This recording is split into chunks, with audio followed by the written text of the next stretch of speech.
background and rationale as to why I chose to study this particular topic. I'll give you information on the methodology and the process I took in the study, along with some findings, implications for practice. And then I think there's a way to do question and answers at the end, but this is the first time I've done a virtual session, so I'm not sure how that works.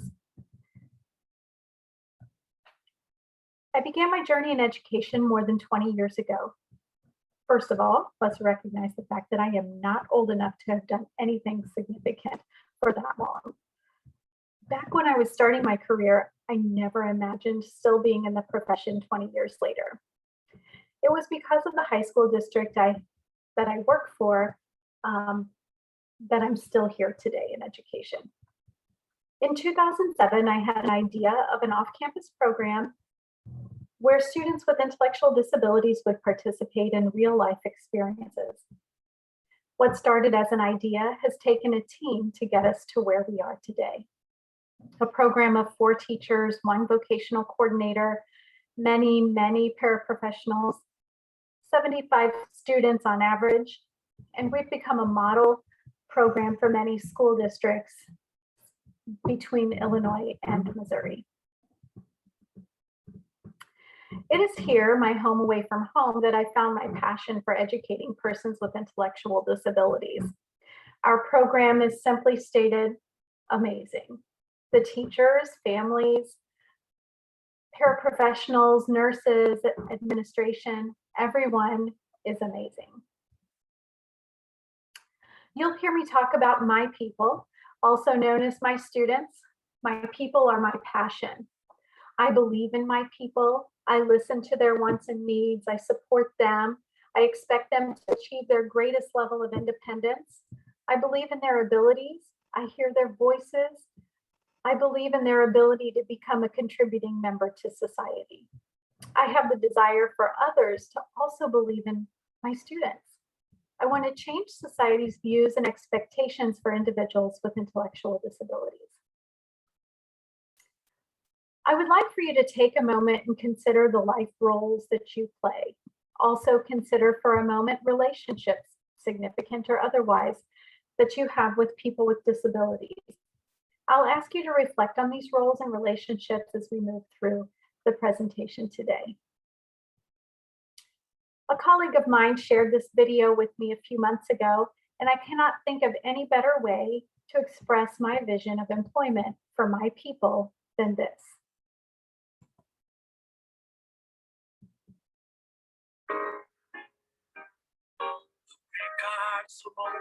And everybody saw that she could do the job. The lawyer went to the baker and saw some more at work. The lawyer hired John because the baker had some more. The baker had some more. The dentist went to the lawyer and saw John work. The dentist had Sophia because the lawyer hired John because the baker had some more. The baker had some more. Farmer to the dentist and saw Sophia work. The farmer had cake because the dentist had Sophia because the lawyer had John because the baker had some more. The baker had some more. The farmer went to the farmer and saw kid work. The farmer had cake because the dentist had Sophia because the lawyer had John because the baker had some more. The baker had some more. The baker went to the barber.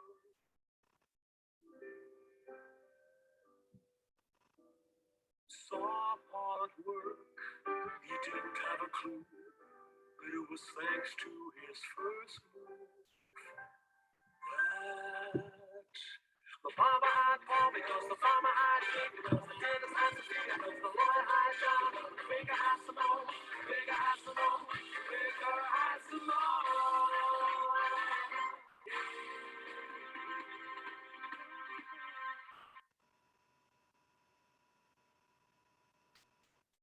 So although I love this video and its message, I would be remiss if I didn't address the misconceptions about intellectual disabilities. So the media has done a great or perhaps not so great job of portraying intellectual disability as Down syndrome, when in fact, only 15 to 20% of the ID population has Down syndrome. Intellectual disability is also not synonymous with autism, as we all know, although there are individuals with autism that also have intellectual disabilities. Not all persons with autism have an intellectual disability. So often a person with intellectual disabilities look no different than you and me, but the mischaracterizations and stereotypes leave the common observer with a misrepresentation of the capabilities of a person with intellectual disability. Yes, they can have significant limitations, of course, both intellectually and adaptively. They can have a desire, though, to occupy an ordinary place in society, strive to be treated as equal, and to be recognized for their contributions. So I want individuals with intellectual disabilities to be enjoyed at a job that they love, one that makes them feel fulfilled, important, and needed. For all of us, work gives you meaning and purpose, and life is empty without it. So consider again the meaningful roles you play in your life. What gives your life meaning and purpose? What if you didn't have purposeful or meaningful activities in your life? In 2020, 19.3% of individuals with a disability were employed, compared to 66% of people without disabilities. In 2018, it was reported that 14.7% of adults with intellectual disabilities were employed in competitive, integrated jobs. Laws have not done enough, nor can laws and policies alone do everything to fix employment inequities for individuals with intellectual disabilities. They still remain a highly marginalized group within the workforce.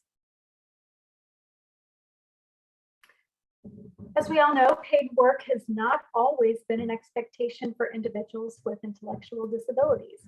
Families, teachers, support services, agencies, the community, and sometimes even the individual are guilty of setting and accepting those low expectations.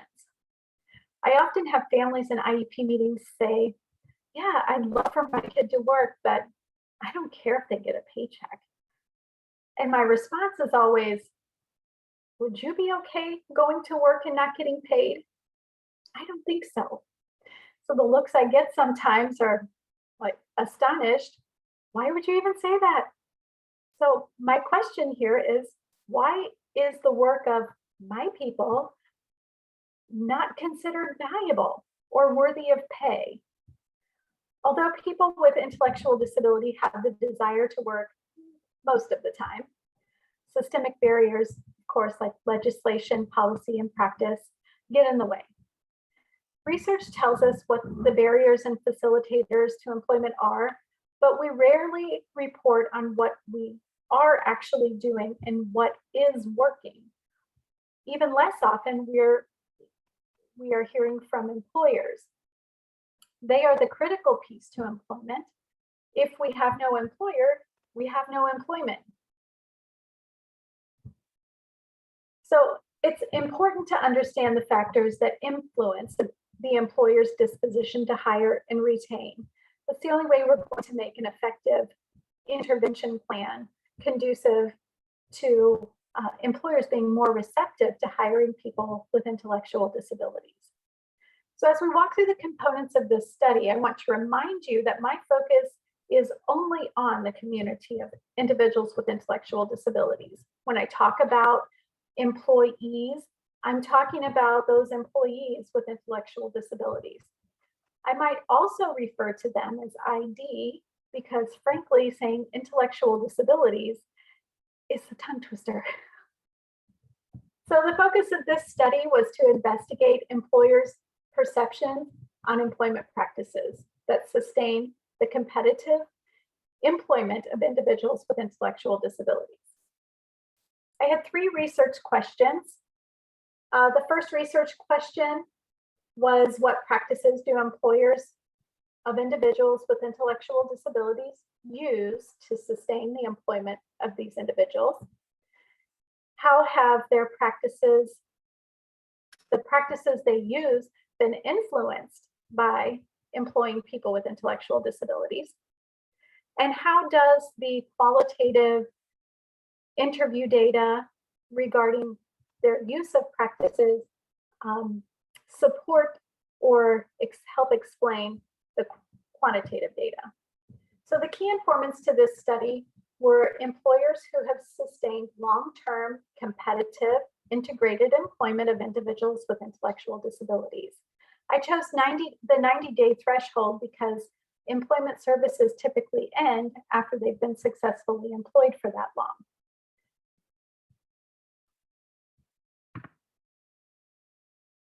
So this study spanned across 3 cumulative weeks and followed an explanatory, sequential, mixed methodological design.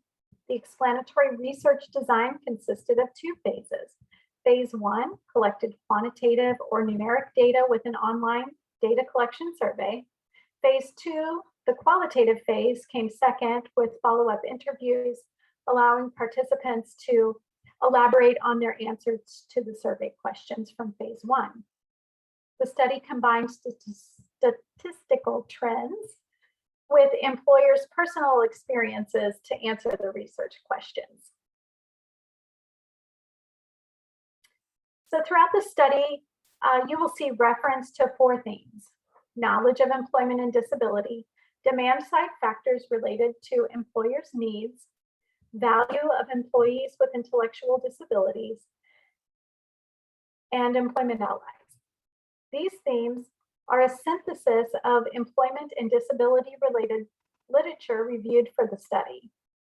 As I was reviewing literature on barriers to employment and best practices related to both the employment of the general public and persons with disabilities, the strategies I uncovered could be grouped into these 4 categories. The first is knowledge. Studies report a lack of knowledge on disability-related issues as the employer's prime concern. The principal barriers to employing workers with disabilities are lack of awareness of disability and accommodation issues, concern over costs, and fear of legal liability. So research shows knowing about people with disabilities can enhance inclusive attitudes and behaviors of employers. The second category is demand-side factors.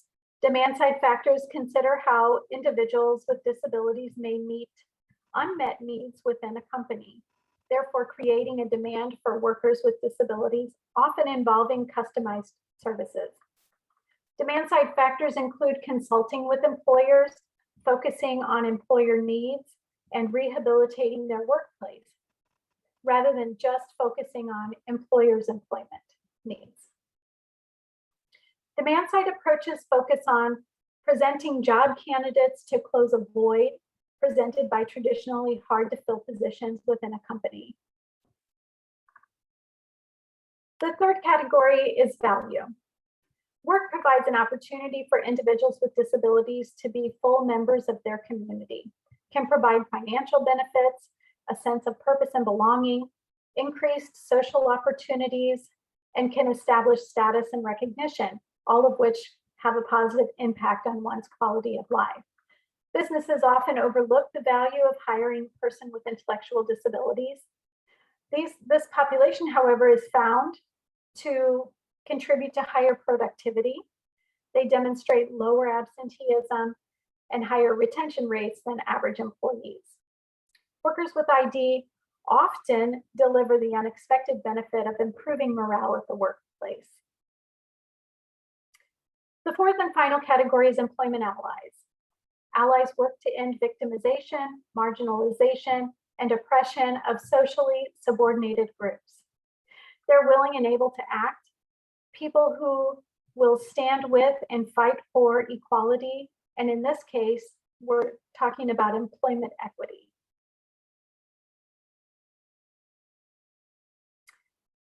Perhaps you'll want to take a moment to reference the resources for this presentation. I have a handout that's similar to this, and it's divided into the 4 themes purposely because I'm hoping that you'll be able to jot some notes, questions, or ideas about each of these 4 categories as we stroll through the study results.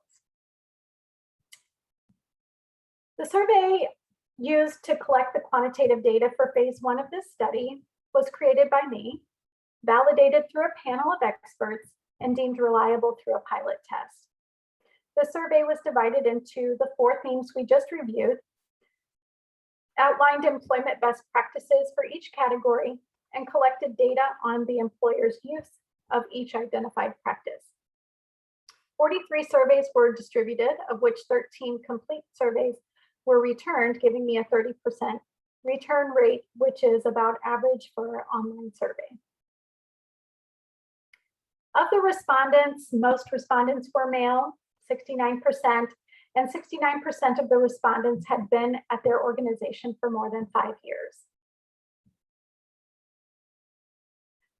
Although the roles and titles varied, all of the employers made hiring decisions for the organization. The most represented field of employment was food service at 46%, followed by retail at 23%. It was interesting to note that 36% of respondents had no previous work experience with employees with intellectual disabilities, and 23% had very few personal experiences. What this says to me is that employers are open to the idea of employing diversity. They're not afraid to take on someone who's going to require a little extra training. Overall, though, most of the participants had some previous experience with individuals with intellectual disabilities. 3 of the employers were currently employing more than 10 employees with ID. 3 employers reported 2 current employees, and 5 of the respondents reported having 1 current employee with intellectual disabilities. Respondents had the option to participate in a follow-up interview. 4 of the survey respondents agreed to participate, and only 3 followed through. The interviews were semi-structured in nature, were conducted via Zoom, and averaged 25 minutes. The questions for the survey were the questions for the interview were informed by the survey data and were also validated by field experts. All of the interview participants were male and had all been with their organizations for more than 10 years. They represented a variety of industries, a variety of business size, small, medium, and large, and represented both for-profit and nonprofit. So we'll go through and discuss the quantitative findings from the survey data, the qualitative findings from the interview data, and talk about how that interview data supported the findings from the survey. So the quantitative phase 1, we're just looking at what practices employers actually use. The descriptive statistics were used to analyze the data from the survey. We calculated the frequency, mean, and standard deviation. To determine those practices that employers use the most, I looked at the mean scores for each survey question. Those mean scores with a value less than 3 indicated that most employers always or often used the employment practice. The data tells us what employers are doing and what is working. I will review the results from each section of the survey. Do you have your paper ready? Because you might find some of these practices useful. All right, the first section is knowledge of employment and disability. 100% of the respondents always or often provide accommodations to all employees, regardless of their disability status. 69% share success stories of employees. 62% develop customized or adapted job descriptions. And 62% use employer resource networks to recruit, hire, retain, and/or promote employees. 54% implement professional development for managers and coworkers that addresses skills specific to working with employees. For demand side factors, 92% consider hiring employees who will need to learn required skills through on-the-job training. 92% provide all company employees with concrete performance expectations, specific feedback, and opportunities to be rewarded. 77% conduct a job analysis to determine job fit, basically matching competencies of employees with job requirements. 77% practice job customization, which is combining the tasks of different jobs to create one job for an employee that capitalizes on his or her skills.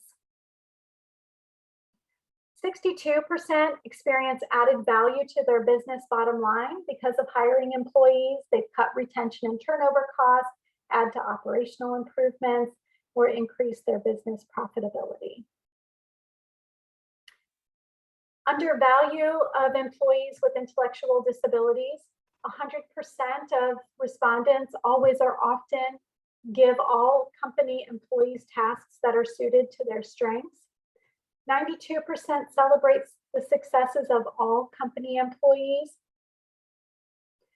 85% make and frequently review workplace accommodations. 77% provide training to improve interactions between employees, coworkers, and the public. 85% promote opportunities to get to know the employee. And 85% make conscious efforts to integrate employees into a team or work unit. Under employment allies, 92% provide adequate time for training managers, coworkers, and employees. 86% have organizational statements that include a commitment to diversity. 92% use a designated person to handle accommodations, organizational and inclusive work practices.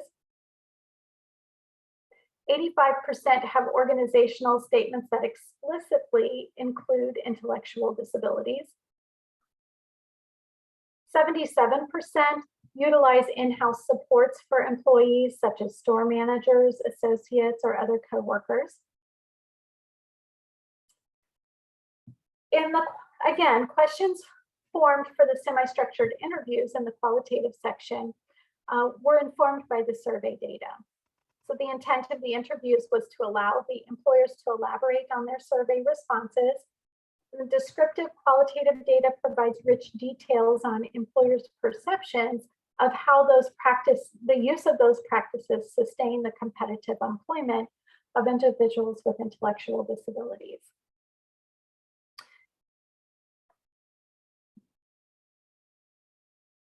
The qualitative data are divided into two sets. The first set of themes are a priori, which simply means themes we already know. You'll see a familiar 4 categories as they are the same as the 4 sections of the survey. The emergent themes are new ideas that are formed from the data.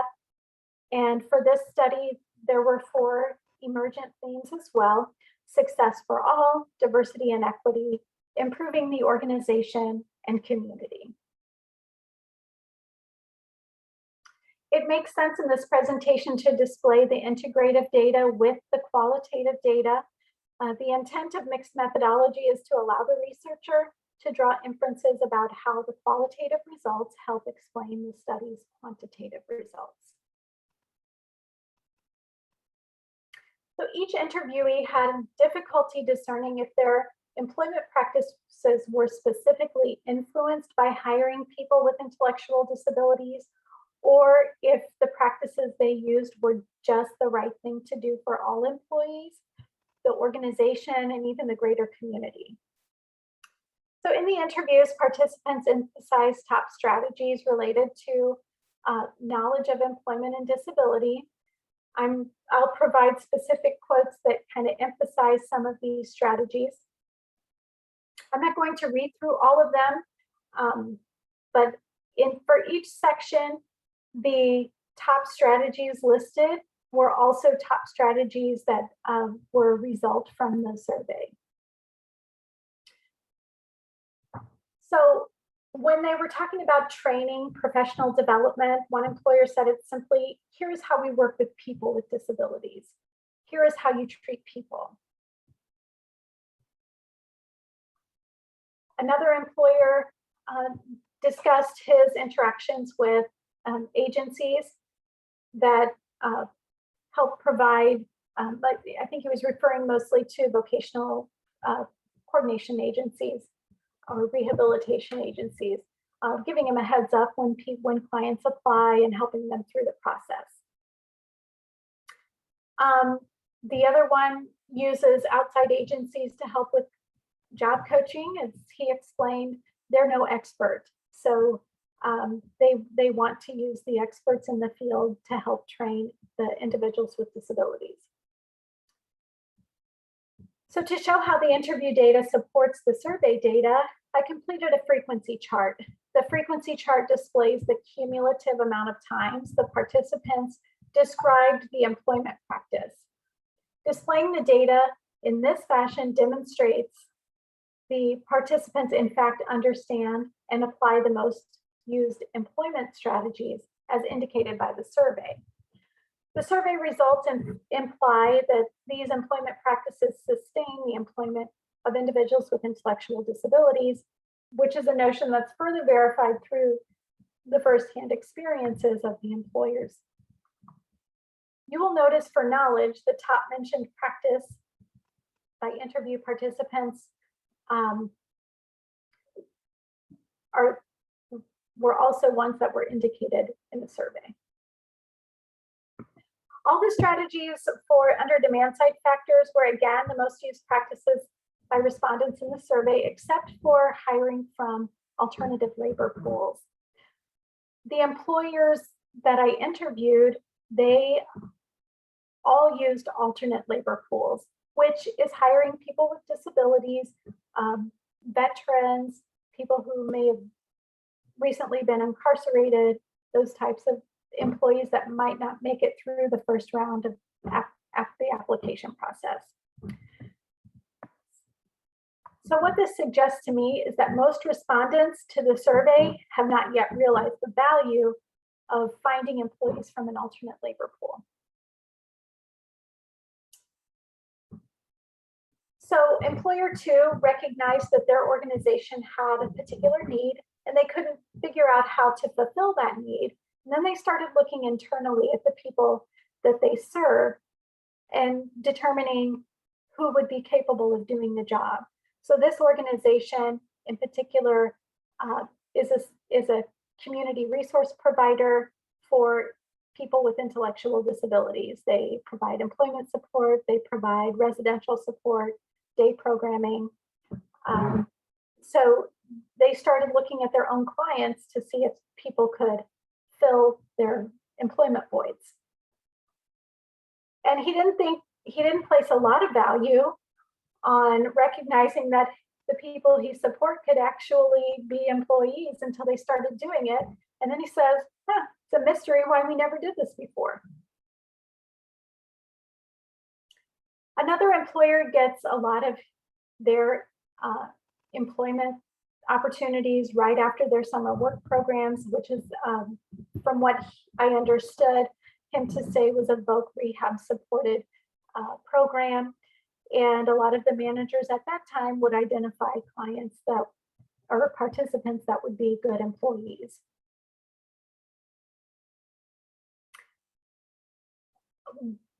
Employer 3 discussed their ability to customize a job for someone who they've hired, because they really just want things to work out for an individual and give them a chance to work at their organization. The one who was hiring internally said the retention of these folks is perfect. Nobody is left for any other reason than this is a job that works out for them. So in the literature, it also states that once a person with an intellectual disability gets a job that they like and are trained to do, they keep it for a long time. So, and from my own professional practice, I've seen that as well. They're not going anywhere. Their parents are going to make sure that they get there, and they're going to be enthusiastic about doing the job, especially if it's one that they feel confident in doing. So the top 4 mentioned strategies for the demand side factor are listed here in the frequency chart, and you'll notice that in the integrated data that employers most often use the practice of considering employees that they recognize will need additional training. So all the strategies mentioned again in this section were the most used practices that were in the survey. One employer mentions that, yes, you might be giving a little more attention than the average teammate, but it's really cool to see them grow. And if you don't pair the person with intellectual disabilities with the right coworker, it's not going to work. This employer emphasized the importance of having a trained coworker and also making sure that there was a reciprocal relationship there. And we value the persons, and we want them to be successful. So we make accommodations such as the pairing with the correct coworker. So the top 4 mentioned strategies for value are listed here in the frequency chart. And the most mentioned practice under value is making conscious efforts to integrate employees to a team, followed by promoting opportunities to get to know the employee. So employment allies is the last section. And our mission is to help people live a full life and reach their full potential, talking about their ultimate goal is to support people with intellectual disabilities. If they're looking for work, we're certainly only interested in finding competitive employment. One employer was talking about a buddy program, how they used that as their in-house support, and they use that for all employees, not just people with disabilities. So the top 4 mentioned strategies for allies are listed in the frequency chart here. Allies are the most mentioned practice under allies are the use of organizational statements with a commitment to diversity. So twice as many high performance organizations address diversity and inclusion as an overall business strategy, where low performance organizations address diversity and inclusion only as a compliance strategy. And the data for this study certainly supported that. The data here suggests that organizations who successfully hire individuals with intellectual disabilities are not only interested in improving the business bottom line, but are also vested in decisions and practices that improve the community or are for the greater good. So the emergent themes are coming next, and it's simply, like I stated, new ideas that come from the data. So each participant interviewed shared similar qualities and perspectives, echoing those within a social justice framework. Social justice is generally defined as full and equal participation and equitable distribution of resources for all groups in the society, regardless of their race or ethnicity, age, gender, ability status, sexual orientation, and religious or spiritual backgrounds. So fundamental principles under this definition include access to resources, equity, participation, diversity, and human rights. So those principles of social justice parallel the categories used to define the emergent themes in this study. So each employer interviewed had a strong investment in the success for all. We always pair our employees with intellectual disabilities with another employee, but this employer also stated that individual they hired that has an intellectual disability, they recognized some leadership abilities in this candidate and noticed that she's an excellent employee. So they are on the verge of making her the coworker for the next employee with a disability. So I really enjoyed hearing that they recognize that individual's leadership strengths.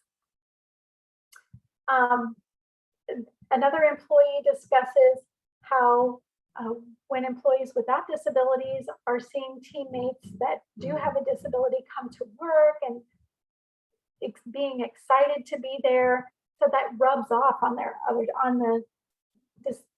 other teammates and gives those people an opportunity to grow, not just the individuals with disabilities, but their coworkers, as this might be their only opportunity or exposure to people with disabilities.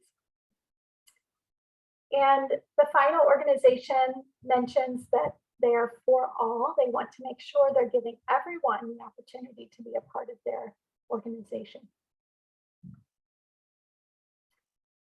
So diversity and equity, each participant had a strong organizational commitment to this. All the participants referred to their organizational statements that support diversity and equity in their company. One organization said they consider everyone for employment. The other organization accepts all and focuses in on the fact that the more diversity they have in their facility, the better off their members can be and their staff.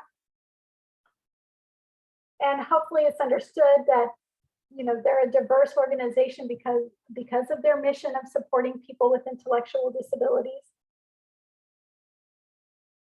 Improving the organization. One interview participant was interested in getting the results from this study because he saw it as feedback as to how their organization compares to other organizations in the community.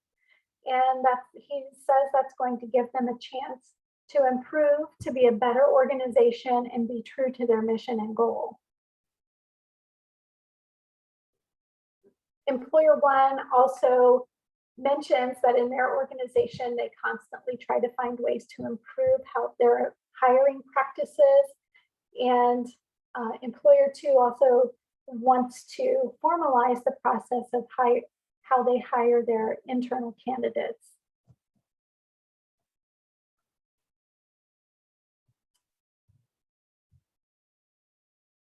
So for community, employer three emphasized the fact again that they're not an expert and they rely on their collaboration and partnerships with organizations in the community, and they focus in on their knowledge and expertise to help educate them in their organization. And they use a lot of different agencies in their community to make sure that they're doing their due diligence and supporting employees. The other one is a Midwest company and find it important to give people opportunities for employment, especially at the entry level, and where it could grow into something more sound. So what does this all boil down to? So basically, all the employers who were interviewed had an intrinsic desire for social justice. They wanted to ensure that anyone interested in working for their organization had access to resources, were treated equally, were not discriminated against based on their individual diversity, were allowed to participate, and their basic human rights were respected. So what does this mean for the individual with an intellectual disability who applies for a job at one of these organizations? It means the individual will be treated as an individual. They'll be given the right to work, the right to a voice, and the right to be human. In 2018, a study by Accenture found that companies who embrace best practice for employing and supporting more persons with disabilities in the workforce have outperformed their peers. 28% higher revenue, double the net income, 30% higher economic profit margins than their peers. So this definitely is a statistic that would be important for you to point out when you're going to talk to businesses. So I would like you to consider again what roles you hold and consider your relationships with persons with disabilities, and decide what actions you can take today as we move into the implications for practice. So this is a lot of information to digest, I know. Through the study, the survey results told us what employers are doing to support my people, and the interviews substantiated the results of the study as the participants said, yeah, we're doing those strategies too. And when you bring all the information together, you get some tips or implications for practice to help others support competitive employment outcomes for people with intellectual disabilities. So I encourage you to get your note page out again. You can see the categories here are coincidentally similar to what you've already seen. For education, we need to increase our knowledge. Teachers need to understand the importance of competitive employment, job matching, and job carving for students with intellectual disabilities. We need to educate the teachers on local employment support professionals and how to connect to agencies with students. And we need to understand our local business needs. We want to provide students and families with advocacy training related to workplace rights and accommodations, ADA protections. We need to, as educators, we need to determine the needs of our families and connect them with the employment support networks in the community. We need to recognize our students' skills and our potential skills and use those to fill desired employment goals. Educators need to create allies by collaborating with employers to foster opportunities for that on-the-job training in a competitive work environment. Collaborate with employment support professionals to develop a reciprocal network between students, families, the rehab organizations, and the schools. Teachers also need to collaborate with the community to strategically address both the employment needs of students and businesses. Educators should recognize value. We need to increase inclusive opportunities so that others can notice the value of our students at school, work, and within the community. We want to highlight their success stories and show everybody how these successful employment relationships are working. For employment support professionals, we also want to increase your knowledge and help you realize that you are the central role in connecting and meeting the needs of employers and employees. We want you to focus in on supporting the employment outcomes of all individuals with disabilities and train your professionals on demand-side focused vocational services. Educating employers by providing disability awareness programs and educate employers on employment support services that are available and tax and financial incentives they could receive. So employment support professionals also need to help determine the needs. We're going to train students to fill employment voids in the community, establish connections between community-based resources and the students, families, and employers, establish partnerships with schools and other community organizations to help identify those individuals with intellectual disabilities who want to work competitively. So you also need allies. So we want you to collaborate with community businesses so you can understand and satisfy their employment needs. And satisfy the employment needs of students by collaborating with teachers and families. We want you to help everyone recognize the value of our workers by broadening your services to focus on the needs of the businesses, expanding parent and family involvement, and creating rehabilitation plans that emphasize competitive integrated employment for all. Employers, we need to help them increase their knowledge by providing adequate and accessible employment-related information to their current and potential employees. Provide education programs to their employees focused on diversity and equity, disability awareness, so we can foster the equal access and participation of our people. We also need to arm their leadership with information and expertise to better understand the disability and how to support people with disabilities. And we want to do our best to educate them to negate those perceived risks of employing people with disabilities. We want to do that through education and training programs. We want to help employers determine needs by establishing connections with schools and other employment professionals to identify candidates from alternate labor pools. And we want to establish connections with the employment support professionals to utilize training and development programs focused specifically on supporting individuals with ID. We want to connect employers to one another so they can make a conscious effort towards an inclusive work environment. Creating allies for employers will also be important. We would want them to utilize employment support professionals to understand those financial incentives and improve their company operations. We want them to collaborate with fellow businesses so they can learn and share knowledge from each other that they've gained working with individuals with ID. We also want to help them recognize value in our students by offering internships, job trials, and job shadowing for employees and potential employees. Commit to practices promoting a socially just workplace, and create company-wide procedures, policies, and practices that include supporting employees with intellectual disabilities. So given all of those implications and strategies for each area, there is definitely a need for some systemic change.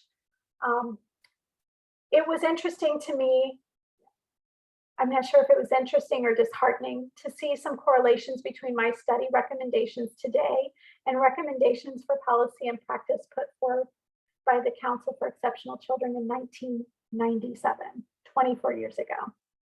So they were talking about collaborating with post-secondary vocational institutions, and so was I, about creating reciprocal networks. Providing meaningful work situations was a suggestion they had, and my suggestion was to provide meaningful work situations through job trials, internships, and job shadowing. They wanted to inform their special educators about their community's labor market, and I also said we need to connect with local employers to understand their business needs. So it goes on and on about the correlations between several different topics here: advocating for and eliminating attitudinal barriers, of course, advocacy, allyship, training your special educators on programs available in the community. And I also mentioned how to connect the agencies with students, giving students a voice, recognizing students as being valuable. So what does it all mean? So what it means is marginalization in the workforce for people with disabilities is still a very current issue. We've made strides in the last 24 years, but not nearly enough. So although we have motivated and enthusiastic allies, we still fall short. So why? Miner said, anytime an operating system fails a specific subset of people, there's nothing wrong with the people. There's something wrong with the system. So for us, we all, those of you in education or in our field, are familiar with the concept of working in silos. This is still a very relevant problem in education and adult services, We often work in isolation of one another. Individuals with intellectual disabilities are often the object of placement. Let me find a good place for you, instead of consulting them for input regarding their personal wants and needs. And the employment community is off to the side there. They're not even considered a factor when making employment decisions and plans for people with disabilities. So we must take action on behalf of our students who so often cannot act on their own behalf. We need to listen to the wants and needs of both the individual and the employers. Then we need to connect a person with a skill to the employer with needs. Once we make that connection, typically voc rehab is in the middle to make that connection, then we can piece together the rest of the puzzle and figure out the funding, the policy, and law that we need in place to engage necessary support, because they will need support. And that's where we have to emphasize is how we're going to support them long term. So recommendations for systemic change. We need to commit necessary resources, financial, material, human, and programmatic, to support individuals with ID in a competitive environment. We want to meld the services. A lot of times, like I said, we're working in isolation. We need to meld those services together in a way that requires providers to work collaboratively. But we need to sufficiently fund programs, allowing funding streams to be blended. Right now, a lot of the blending is not occurring, which is preventing people from getting the necessary support. We also want to provide adequate advocacy, allyship, and support of people with intellectual disabilities. So future research, if any of you out there are interested in doing some more research on this topic, it could definitely be broadened to include different levels of leadership within organizations. A future study could also span a larger area. I focused in on my particular community that I work in. And then finally, you could do a longitudinal study to see what the long-term effects of sustained competitive employment could have on things such as quality of life, sense of membership and belonging, and those types of things. So I would like you to consider, what action can you take today? What information can you take back and share with your organization? How can you use your position in life to influence the competitive employment outcomes for people with intellectual disabilities? How can you change society's views and expectations of people with ID? How can you ensure people are known for who they are, appreciated for their unique abilities, and accepted for those abilities in which they're deficient? And how can you ensure people with intellectual disabilities are known first and foremost as human beings and never for that disability they were given? Question and answer session. I'm not sure how this goes, but we'll figure it out. If any of you would like to contact me, here's my contact information, and I thank you for participating in my virtual session today.